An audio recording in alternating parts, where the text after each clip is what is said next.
Hello friends, welcome to my channel. जिन्होंने मेरे channel को सब्सक्राइब नहीं किया प्लीज़ लाइक और सब्सक्राइब कर दें। और मैं ऐसे अपने देश के बारे में ऐसे अच्छे अच्छे वीडियो लाती रहूँगी। जिन्हें अपने देश से प्यार है वो ज़रूर सब्सक्राइब कर लें। और आज के टॉपिक में आपको सुनाना चाहूँगी अपनी गीता के बारे में, जिसे हमारी नेशनल बुक घोषित किया गया था। लेकिन जो इनके अपोजिट में है, जो हमारे से जो इसे नकार देते हैं कि ये गीता नेशनल बुक नहीं होनी चाहिए, चलिए उसके बारे में आप सुनते हैं। लिखा कि गीता भारत का राष्ट्रीय ग्रंथ है। ताली मत बजाइए, अगली लाइन सुनिए। जब उन्होंने फैसला दिया तब उत्तर प्रदेश में भगवान कृष्ण के वंशज मानने वाले मुलायम सिंह की सरकार थी। उन्होंने भगवान कृष्ण की उस गीता पे फैसला दिया, लेकिन राजनीति की मजबूरियों ने उस हाई कोर्ट के फैसले को नहीं लागू किया। लेकिन आपके प्रदेश से लगी हुई एक सेंट्रल इंडिया के अंदर एक प्रदेश है जिसे कहते हैं मध्य प्रदेश। वहां पर भगवान कृष्ण के वंशज नहीं थे मुख्यमंत्री। उनको जब यह पता चला तो वहां दो जज थे।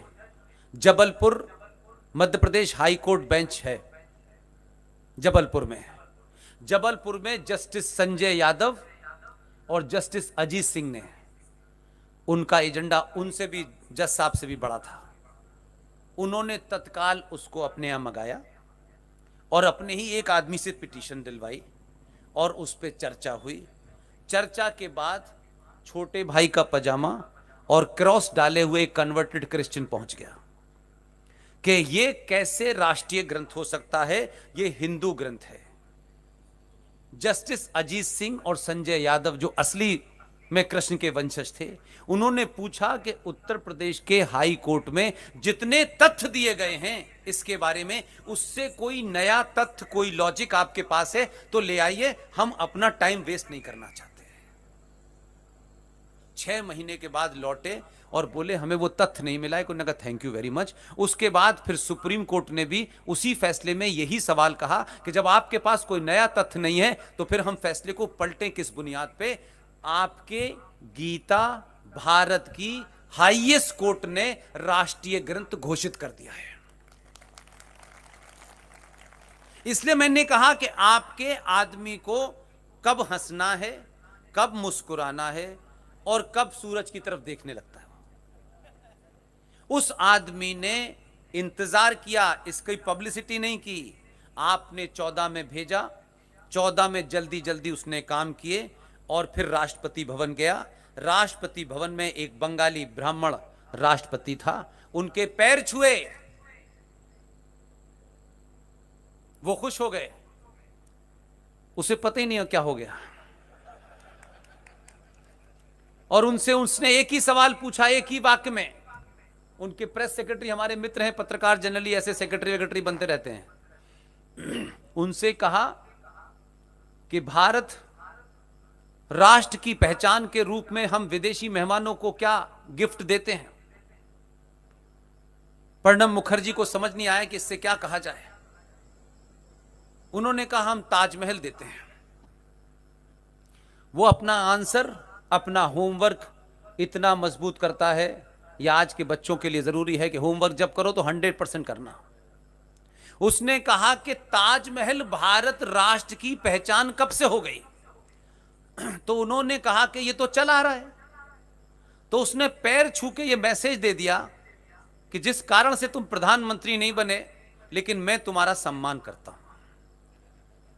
इसके बाद उसने कहा कि अगली बार से ताजमहल देना बंद कर दीजिए। और दुनिया के हर देश की भाषा में उसने गीता की ऐसी कॉपी छपवाई और राष्ट्रपति भवन में रखा और कहा कि आज से जो विदेशी मेहमान आएगा उसको उसी जबान में, उसी भाषा में गीता दी जाएगी। ये भारत राष्ट्र की पहचान है। और आपका प्रधानमंत्री जितने भी देश के लोग आ चुके हैं, कोई 80-85 देश के लोग आ चुके हैं, उन्हीं की भाषा में गीता देता है। आप एक छोटी सी घटना से साइकोलॉजी कैसे बदलती है, इस बात को कह के खत्म कर देता हूं, ताकि आपको यह लगे कि आपके, अरे गीता बहुत सारे लोग हैं, अच्छा इससे क्या हो गया, इससे गरीबी मिट गई, इससे पेट्रोल के कीमत हो गए, इससे बेरोजगारी, हमारे यहां यही तर्क होता है ना। मैं बताता हूं इससे क्या मिटा, इससे क्या मिटा मैं बताता हूं। इससे मिटा ये कि गीता, हमारे यहां तो एक बड़ा शौक है, पैसे वालों के घर जाइए तो उनके ड्राइंग रूम में दुनिया की हर ऐसी किताब जो छपी होती है दूसरे दिन लग जाती है आगे। ऐसा लगता है ये आदमी कितना पढ़ता है।